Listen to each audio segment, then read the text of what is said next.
Counties are begging for looser restrictions. We've been through numerous disasters together. We know how to solve things in our own backyard. Experts say if they really want to get back on track, they'll think of the virus first. The further we limp along with half measures, the longer the consequences, the harmful consequences are. We're in for a cold evening with continued snowfall for Saturday. I'll have your full forecast, just how much, when and where we're expecting still to come. 6 police officers lose their law enforcement privileges for lying. A cold case solved 21 years after the fact. It was not an easy one to help solve. And an inside look at the trial run of the century.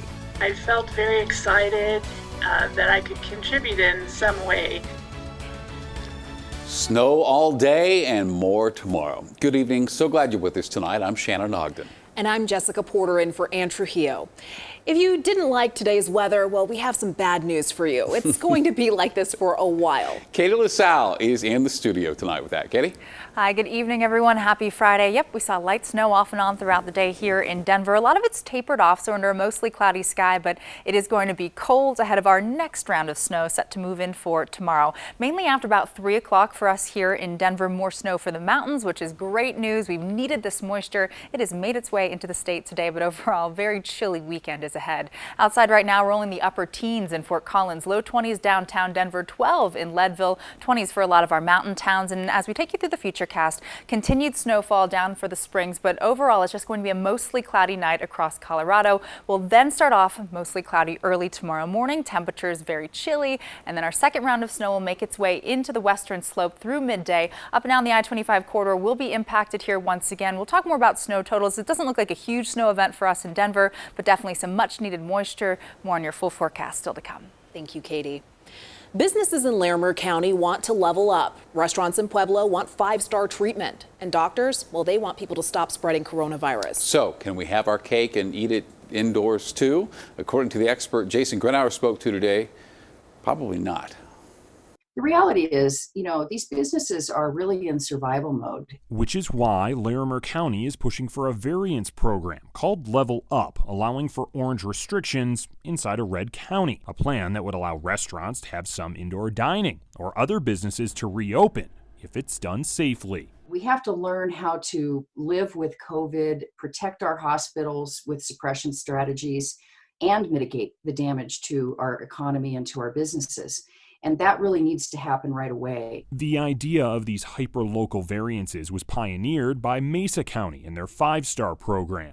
We're open. We can once again get back to what we are passionate about. Health officials in that Western Slope County say 5-star is working. Implementing that program allows our businesses to stay open because they're a good partner. It's a good, safe place to go. They have over 100 businesses taking part, and Public Health Director Jeff Coor says the next step is all of Colorado. We know right now that the state is putting that program together. There have been some drafts of it that have gone out to the local public health officials.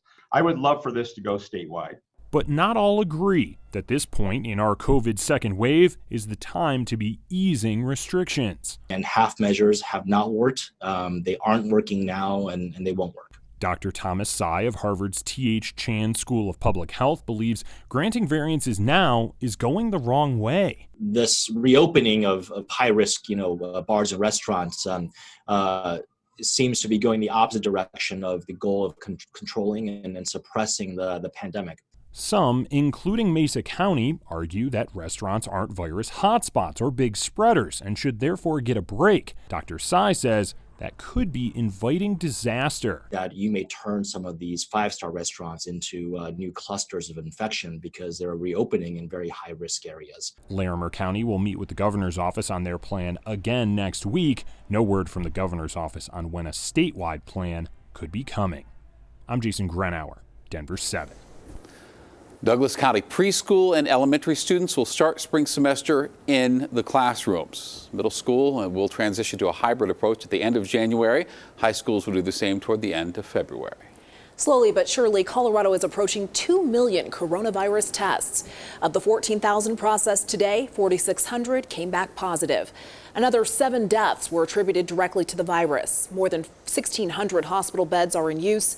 10% of Colorado facilities expect to run short on ICU space in the next week. Colorado's first 2 vaccine shipments will be distributed among roughly 150 facilities. Some will receive only 100 doses. Others, like Denver Health, will receive nearly 9,000. The first batch of Pfizer vaccines likely to arrive this weekend in Colorado. The initial shipment from Moderna is expected by the 21st. While Pfizer and Moderna appear to be well on their way to approval, the vaccine made by AstraZeneca still needs some work. Some of that work is being done right here in Colorado. Denver7's CB Cotton reports. During October, while leaving one disaster, Driving the front range with those brown clouds looming above the mountains. Estes Park resident Eric Norris was thinking about how she could help with another. Flipping through my phone, noticed the trial that UC Health is involved with, and just thought, yep, I'm signing up to participate in a COVID-19 vaccine trial.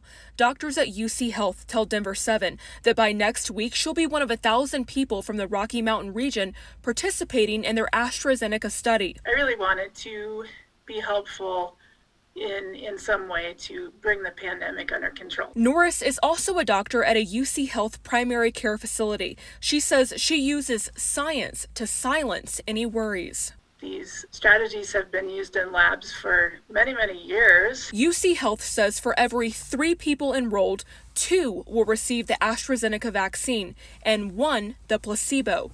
Those participating will receive an initial shot and 29 days later, a second dose. And then they'll be followed with blood work and routine physical exams. The entire time, doctors monitor to see whether or not participants will contract COVID-19 going about their lives. If someone does, doctors will then watch how the disease progresses. This feels good at this point to contribute toward getting data so we have solutions for the problem. CB Cotton, Denver7.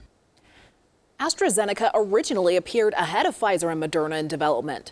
Concerns about effectiveness and other hiccups have put it at a distant third. You can email your questions on the vaccines to 360@thedenverchannel.com. Governor Polis and other experts will be joining us Tuesday evening at 6:30 to answer them. Colorado Congressman Joe Neguse has formally introduced a bill that would provide a grant flexibility to Grand County and others as they recover from the wildfires. Neguse is also requesting relief funds be included in the next stimulus package. It's time for Congress to step up to the plate and assist these local communities as we now rebuild. Our communities sustained significant damages. Many of my constituents lost their homes. Local governments have expended significant resources in doing what they could to contain the fires. Neguse's proposals include raising the pay of federal wildland firefighters and spending more on mitigation. This evening, the U.S. Supreme Court rejected an attempt to throw out election results and delegitimize President-elect Biden's victory. Colorado Congressman Ken Buck supported that lawsuit. And recently we received an email from a viewer wondering why we never interviewed him on it. Well, believe us, we've tried. Buck is one of the most difficult people in politics to pin down. We thought we had him on election night, but he canceled at the last second. We thought we would be able to speak with him a couple of weeks ago, but his people put us off and then put us off again. We tried again today through email. No dice. Mr. Buck, if you're listening, you're always welcome to join us and express your views. We extend the same courtesy to Congressman Doug Lamborn, who also declined to speak with us today and who is also supporting that Texas lawsuit. The 1999 murder of a Colorado Springs woman has been solved. Jennifer Watkins' body was discovered beneath a secluded stairwell at the hospital where she worked. This 23-year-old mother of 2 had been beaten and sexually assaulted. Police were not able to tie anybody to it then, but with advances in genealogy, investigators can now say confidently, this man, he is responsible. He was her co-worker. His name is Ricky Servert. It was 99.9994% of the population could be excluded, but our suspect could not be excluded. We've been working on this case for quite some time. It was not an easy one to help solve. Servert was killed in a car crash 2 years after the murder. The district attorney has opted to close the case. The city of Aurora will pay upwards of $250,000 to settle a claim of police brutality. Police showed up at Jaime Alberto Torres' home in November of 2016 to investigate a noise complaint. Torres and some friends were in his garage working on a muffler of his truck. Everything was going about as you would expect until an officer told the men to produce ID. Torres, who speaks little English, called his wife to translate. Police grew impatient, slamming Torres to the ground, wrenching his arms behind his back and taking him to jail. A sum of money can't repair the damage that's been done, can't repair the trauma that Mr. Torres has suffered, and certainly can't restore the trust in police officers that we want the community to have. Torres was charged with resisting arrest and disorderly conduct. A jury found him not guilty. In a statement, the city of Aurora writes, quote, APD remains committed to ongoing reviews of its practices and procedures to offer the best service to our residents. New Police Chief Vanessa Wilson has undertaken a plan to restore public trust in the department. 8 recently fired Colorado police officers and sheriff's deputies are no longer allowed to work in law enforcement.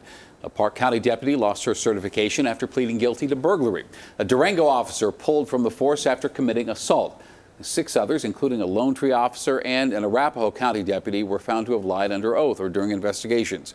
Those 6 are the first to lose their certifications under a law passed last year. Putting food on the table shouldn't take a village, but since it does, we're happy the village is a strong one. We'll have that story for you next. We're taking one thing from their backs to worry about. Now, okay, we have food this week, so we can think about some other things.